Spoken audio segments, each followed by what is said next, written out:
आप सभी का मेरे चैनल पे एक बार फिर से स्वागत है। आज हम लोग पढ़ने जा रहे हैं लाइट एंड रे ऑप्टिक्स। सबसे पहले हमें लाइट और रे ऑप्टिक्स में क्या पढ़ना है। हम सबसे पहले पढ़ेंगे जो फोकल लेंथ किस प्रकार से निकाली जाती है या स्फेरिकल मिरर्स में फोकल लेंथ क्या होती है, हम इसके बारे में थोड़ा सा ब्रीफ नॉलेज लेने वाले हैं। और किस प्रकार से फोकल लेंथ को डिराइव किया जाता है आज हम ये भी पढ़ने वाले हैं। लास्ट वीडियोज में आप लोगों ने क्या पढ़ा था? आप लोगों ने स्फेरिकल मिरर्स पढ़े थे, कॉनकेव एंड कॉन्वेक्स मिरर्स, दोनों में इमेज फॉर्मेशंस के रूल्स क्या होते हैं वो पढ़े थे। और आज हम लोग पढ़ेंगे focal length of spherical mirror. Then हम लोग नेक्स्ट पढ़ेंगे रे डायग्राम्स ऑफ स्फेरिकल मिरर। अगर हम लोग focal length of spherical mirror में स्टार्ट करें तो आप सभी को पता है the distance between the focus F and the pole P of the mirror. Focus F से पोल पी तक की जो डिस्टेंस है वो क्या कहलाती है? फोकल लेंथ कहलाती है किसी भी मिरर की।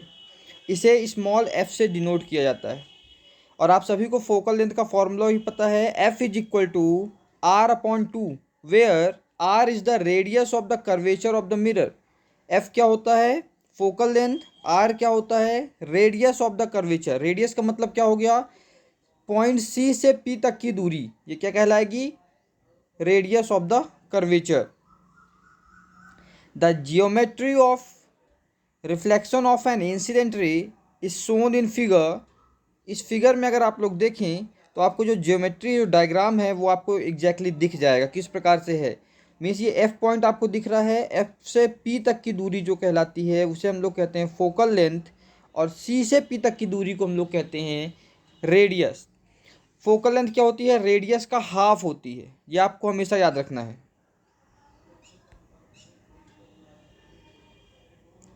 इसके बाद हम लोग ये फाइंड करते हैं किस प्रकार से फोकल लेंथ निकाली जाती है। Let C be the centre of curvature of the image. आप लोगों ने डायग्राम में देखा है जो सी है वो क्या है? Centre of curvature of mirror है। अगर हम बात करें, consider a ray parallel to the principal axis striking the mirror at M. एक रे कंसीडर कीजिए। कैसी रे कंसीडर कीजिए? जो प्रिंसिपल एक्सिस के पैरेलल जाए और कहाँ पे मिले? एम पॉइंट में। ये आप लोग देख सकते हैं कहाँ पे ये रे मिल रही है? एम पॉइंट पे मिल रही है, प्रिंसिपल एक्सिस के पैरेलल जा रही है। नेक्स्ट हम लोग बात कर लेते हैं, then C M will be perpendicular to the mirror at M. Let theta be the angle of incident and M D be the perpendicular from M on the principal axis. अब क्या बोल रहा है? सी एम जो है वो mirror के perpendicular है। सी एम क्या होगी? मिरर के परपेंडिकुलर होगी। कहाँ पे? एम पॉइंट पे। तो अब देख लीजिए आप लोग, सी एम क्या है? मिरर के परपेंडिकुलर है। कहाँ पे? एम पॉइंट पे। ठीक है। और एफ एम या एम एफ कहें, ये भी जाएगी कहाँ पे? एम पॉइंट पे ही। और एंगल जो थीटा है वो क्या है? एंगल ऑफ इंसिडेंट है। एम डी क्या हो जाएगी? आप लोगों ने देखा है M D with the perpendicular line. M D क्या है? यहाँ पे परपेंडिकुलर लाइन है, ये आपको साफ साफ दिख रही है कि 90 डिग्री के एंगल बना रही है।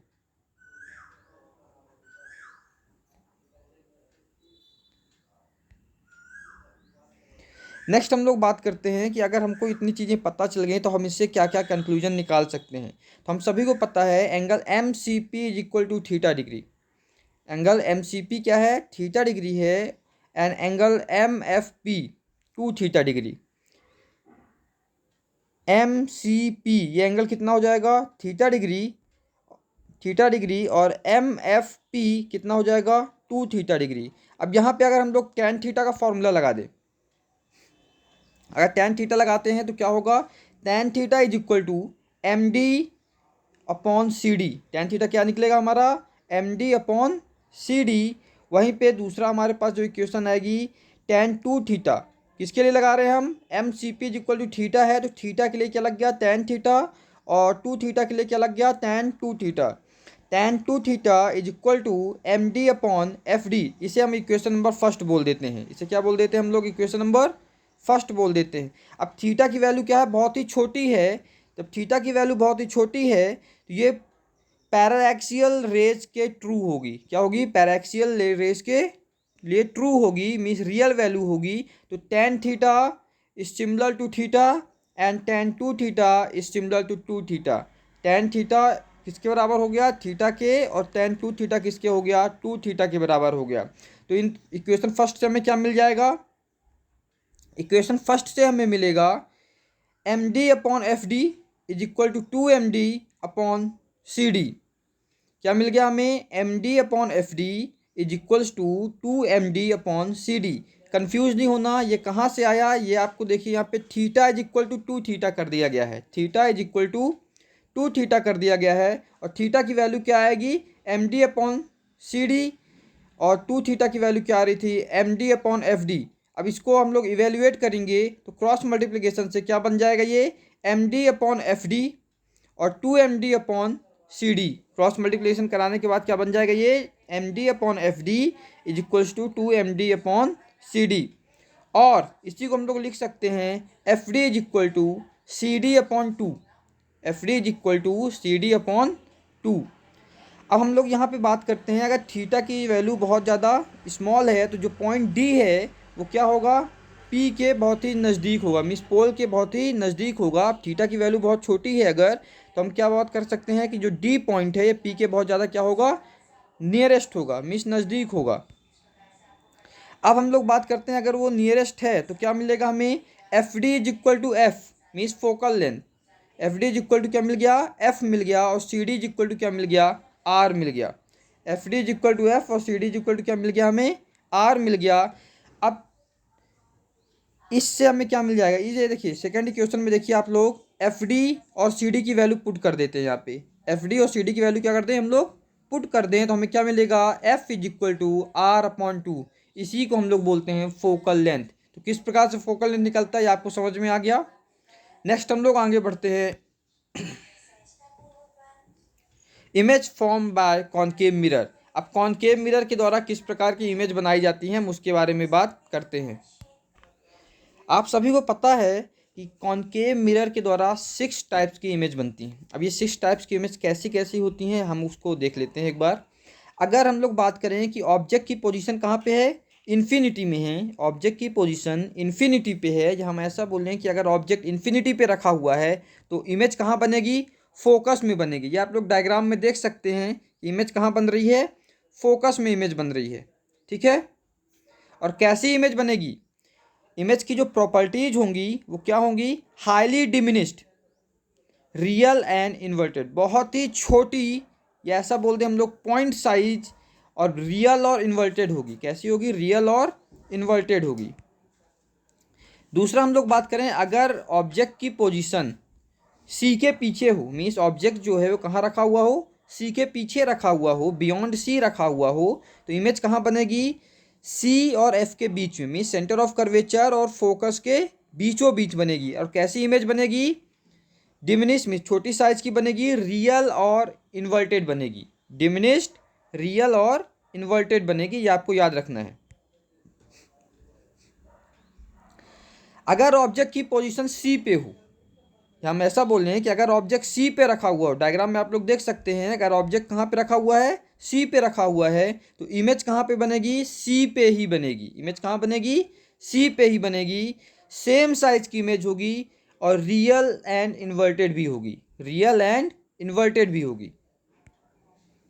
नेक्स्ट हम लोग बात कर लेते हैं, अगर ऑब्जेक्ट जो है सी और एफ के बीच में, मीन्स सेंटर ऑफ कर्वेचर और फोकस के बीच में रखा हुआ है, तो सी और एफ के बीच में अगर ऑब्जेक्ट रखा हुआ तो इमेज कहाँ बनेगी, सी के पीछे बनेगी, मीन्स बियॉन्ड सी बनेगी। कैसी होगी, बहुत बड़ी होगी, रियल और इन्वर्टेड भी होगी। डायग्राम में आप लोग देख सकते हैं ऑब्जेक्ट की साइज की तुलना में कितनी है, इमेज की साइज बड़ी है, मीन्स इनलार्ज्ड है, रियल और इन्वर्टेड है। नेक्स्ट हम लोग बात करते हैं, अगर पोजीशन ऑफ ऑब्जेक्ट एफ पे हो, मीन्स फोकस पे अगर कोई ऑब्जेक्ट रखा हुआ हो, तो उसकी इमेज कहाँ बनेगी, इन्फिनिटी में, उसकी इमेज कहाँ बनेगी, इन्फिनिटी में इमेज बनेगी। कैसी होगी इमेज, हाईली इनलार्ज्ड होगी, रियल और इन्वर्टेड होगी, हाईली इनलार्ज्ड, रियल और इन्वर्टेड होगी, मीन्स बहुत बड़ी होगी और रियल और इन्वर्टेड होगी, ये आपको याद रखना है। अब आप लोग के माइंड में क्वेश्चन आ रहा है कि ये रे डायग्राम किस प्रकार से बने हैं। जो 3 रूल्स आप लोगों ने पढ़े थे रे डायग्राम, रे फॉर्मेशन के या इमेज फॉर्मेशन के, उन्हीं के बेसिस पे ये रे डायग्राम बनते हैं, उन्हीं के बेसिस पे क्या होते हैं, ये रे डायग्राम बनते हैं या रे डायग्राम बनाए जाते हैं।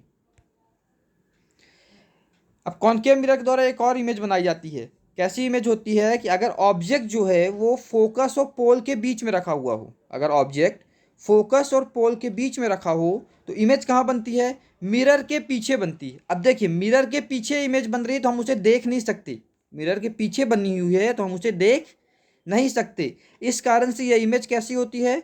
वर्चुअल और इरेक्ट होती है। ये इमेज कैसी होगी? वर्चुअल होगी और इरेक्ट होगी, मीन्स अनुमानित इमेज होगी, और ये बहुत बड़ी साइज की भी होती है।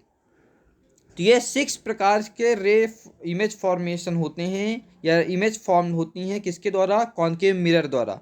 अब हम लोग बात कर लेते हैं कॉन्वेक्स मिरर के द्वारा कौन कौन सी इमेज फॉर्म होती हैं। 2 प्रकार की इमेज फॉर्म होती हैं। कैसी होती हैं? अगर ऑब्जेक्ट की पोजीशन इन्फिनिटी में है, अगर ऑब्जेक्ट कहाँ रखा हुआ है? इन्फिनिटी में रखा हुआ है, तो इमेज की जो पोजीशन होगी, इमेज की पोजीशन कहाँ होगी? मिरर के पीछे होगी। इमेज कहाँ बनेगी? मिरर के पीछे बनेगी। अब इमेज को हम लोग देख नहीं सकते, इस कारण से वो इमेज कैसी होती है? अनुमानित होती है, मीन्स वर्चुअल होती है। तो इमेज कैसी बनेगी यहाँ पे? वर्चुअल और इरेक्ट बनेगी और पॉइंट साइज बनेगी, हाईली डिमिनिश्ड साइज की बनेगी। दूसरा बोल रहा है कि अगर पोजीशन ऑफ ऑब्जेक्ट इन्फिनिटी और पोल के बीच में कहीं भी रखा हुआ हो, मीन्स ऑब्जेक्ट जो है वो इन्फिनिटी से पोल के बीच में कहीं भी रखा हुआ, चाहे वो सेंटर ऑफ कर्वेचर में हो, चाहे पोल के नियरेस्ट हो, चाहे फोकस में हो, कहीं भी हो, इन्फिनिटी और पोल के बीच में कहीं भी रखा हुआ हो अगर ऑब्जेक्ट, तो मिरर की जो इमेज है, जो मिरर इमेज बना के देगा, वो कहाँ देगा? वो मिरर के पीछे देगा। मिरर के कहाँ देगा? वो पीछे। मीन्स फिर से वही हाल है कि मिरर के पीछे है तो हमें इमेज दिखने वाली नहीं है। अब इमेज हमें दिखने वाली नहीं है तो इमेज हम सीधे सीधे यही कहेंगे कि वर्चुअल और कैसी होगी? इरेक्ट होगी। और ये कैसी होगी? छोटी साइज की होगी। वर्चुअल और इरेक्ट होगी और छोटी साइज की होगी। तो ये इमेज फॉर्मेशन थे कॉनकेव और कॉन्वेक्स मिरर के द्वारा। ओके स्टूडेंट्स, आशा करता हूँ कि आपको ये लेक्चर समझ में आया होगा। अगर कोई डाउट है तो आप कमेंट सेक्शन में ज़रूर बताएं। Okay, thank you so much.